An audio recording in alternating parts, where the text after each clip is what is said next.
Hi, everybody. Here we are back for another reading of Save Me a Seat. We are starting on chapter 13. We are going to be looking at Ravi. I'm recording this from my house today, and I don't have the book because it's at school right now. So we're looking at a PDF copy of Save Me a Seat. And this is chapter 13, I believe. Chapter 13, that's right. Okay, Ravi. So this is still on Tuesday.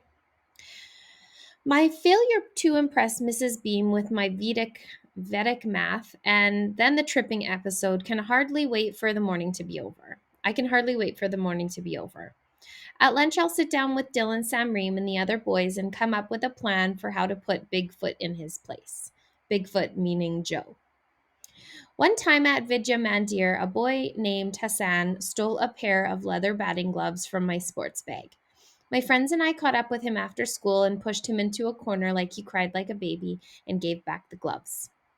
Please take out your social studies textbooks and open them up to page 10, Mrs. Beam tells us. Who would like to read the first paragraph to the class? Dylan starts waving his hand in the air, but Mrs. Beam chooses a boy called Keith Campbell instead.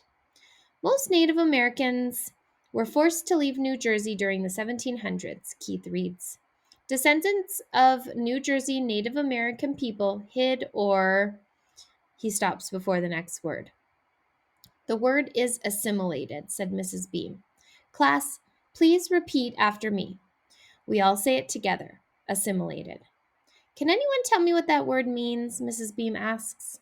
Mine is the only hand that goes up. Yes, Ravi, says Mrs. Beam. I start to stand up, but catch myself in time. I have been awarded another chance to impress Mrs. Beam, and I'm not going to give her any reason to find fault with me. Assimilate. To consume and incorporate nutrients into the body after digestion, I say confidently. Mrs. Beam smiles, but she has that pity look again. I'm sorry, Ravi, she says. I'm afraid I couldn't understand you because of your accent. I'm going to need you to speak more slowly in class if you want to be understood. My face burns. Is there nothing I can do right? But I refuse to give up. I swallow my pride and try again. Assimilate, I say, slowly swirling my tongue around the words to make them sound more American. To consume and incorporate nutrients into the body after digestion. Thank you, Ravi, Mrs. Beam says, but the pity look is still there. In this context, however, the word assimilate means to try to fit in. Don't feel bad, it was a very good guess. A guess? Is that what she thinks? My answer was correct. I'm 100% certain of that. I have a photographic memory. I can still see the definition from my fourth grade science notebook clearly in my mind.